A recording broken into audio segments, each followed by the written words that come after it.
What's up guys, it is the T-Ball and I am back with another video. Before we start, if you guys would hit that like button and subscribe for more NBA videos, your support is greatly appreciated as we are trying to hit 1,000 subscribers by the end of this year. So if you're not subbed, be sure to hit that sub button as your support means the world to me. So today we're going to be going over the Boston Celtics versus the Chicago Bulls series preview and prediction. I will be doing previews and predictions for every single one of the series going on in the playoffs this year, from the first round, the second round, the conference finals, and the finals. So be sure to subscribe and stay tuned for those.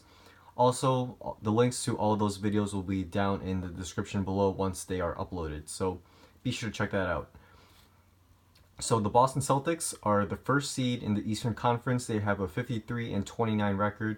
The Chicago Bulls are the 8th seed with a 41-41 record. So in the regular season, the season series was tied at 2 games apiece. The Bulls won all of their games at home, and the Celtics won all of their games at home.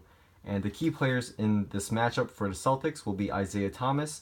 He is amazing on offense, especially this year, with averages of 29 points and 6 assists. Hopefully he will not struggle on defense too much, as his 5'9" size will be detrimental to the Celtics and will be an advantage to anyone who's being guarded by him for the Bulls. Also for the Celtics is Avery Bradley. He is a tough perimeter defender, and he will need to hit his open shots when the Bulls collapse their defense on Thomas. Also is Al Horford. He's a do-it-all big man, and he must step up on his rebounding. He has averaged about 6 to 7 rebounds per game on the season, and he's definitely going to need to step it up going against the Chicago Bulls, who are a very good rebounding team. Also for the Celtics is Jay Crowder, who needs to hit his shots when he's open and play some tough defense, as I am assuming he will be primarily matched up against Jimmy Butler. So for the Chicago Bulls, Jimmy Butler, obviously he's the leader of the team. He will need to be clutch, as he is, as usual in general. Throughout the season, he's made some big shots, and specifically during the regular season against the Celtics, he hit 2 clutch free throws to seal the game. And for a chance to beat them in the series, he's going to have to go crazy. He's going to have to hit all the shots, and he's going to have to play some tough defense on whoever he is assigned, whether that be Isaiah Thomas, Jay Crowder, Avery Bradley. He just needs to step it up, and I'm pretty sure he will do that in the series. Also for the Bulls is Rajon Rondo. Will he show up as playoff Rondo? He definitely needs to move the ball and find guys for open shots when he gets the ball. Obviously his usage rate has gone down a lot this season with the Bulls, with Jimmy Butler and Dwayne Wade taking a lot of the shots. So once Rondo does get the ball, he needs to hit his open shots, as well as find guys for the open shot as well. He will also need to shut down Isaiah Thomas, who I assume Rondo will be primarily guarding. Rondo has struggled a little bit on defense this year, and hopefully he can step it up and use his length to his advantage for him and the Bulls against Isaiah Thomas, and exploit the size matchup. And as I said before, as long as he hits his open shots, he won't be too much of a black hole for the Bulls on offense. Also for the Bulls is Dwayne Wade. Will playoff Wade show up? Probably will. Last year in the playoffs against the Hornets and the Raptors, he was so clutch, especially in Game 6 against the Hornets, where he hit, I want to say it was 3 consecutive shots to ice the game. And he just needs to get back to regular form since his injury.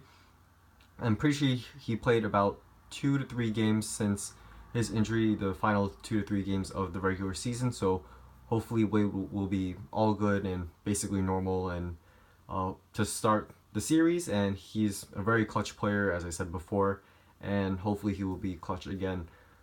Also for the Bulls is Robin Lopez. Lopez doesn't really have a big role on offense, but he needs to exploit the Celtics' lack of rebounding with putbacks, putback lay-ins, putback dunks, and just play his normal good defense, protecting the rim against guys like Thomas, who's going to have some, who's a great finisher at the rim, and just hold Al Horford. And I know Horford in the regular season series did not play too well against Lopez, so as long as Lopez rebounds and plays good defense, he will be a key piece for the Bulls in this series. So overall, it will be a very fun matchup to watch.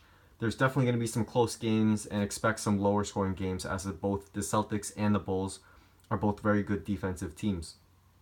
For the Bulls to have a chance to win, they must find a way to shut down Thomas, as in a 7-game series, I'm pretty sure they will find a way to at least slow him down, as they will be able to see Thomas's tendencies, like what he likes to do on offense and how he finds a way to get his open shots. As long as the Bulls can at least limit Thomas, they will definitely have a chance to actually win the series, in my opinion. They will also need other guys to step up. They need guys like Paul Zipser, who has played some significant minutes for the Bulls this season. They need guys like him to hit their open shots and spread the floor, as well as Nikola Mirotic, who has been very inconsistent this season. And if those guys step up, the Bulls will have a good chance. But my prediction is the Celtics will win this series in 6 games.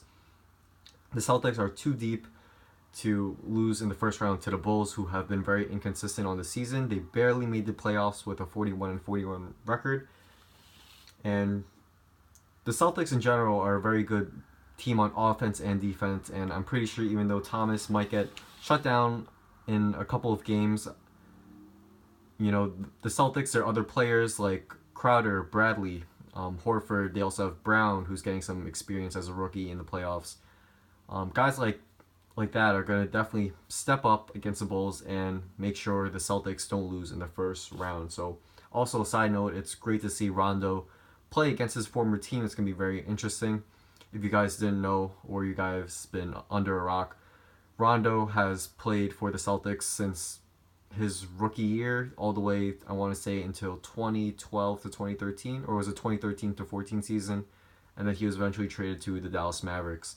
So it'll be nice to see how Rondo plays against his former team. Let's see if he gets a lot of boos, or if he's still going to be loved by the crowd.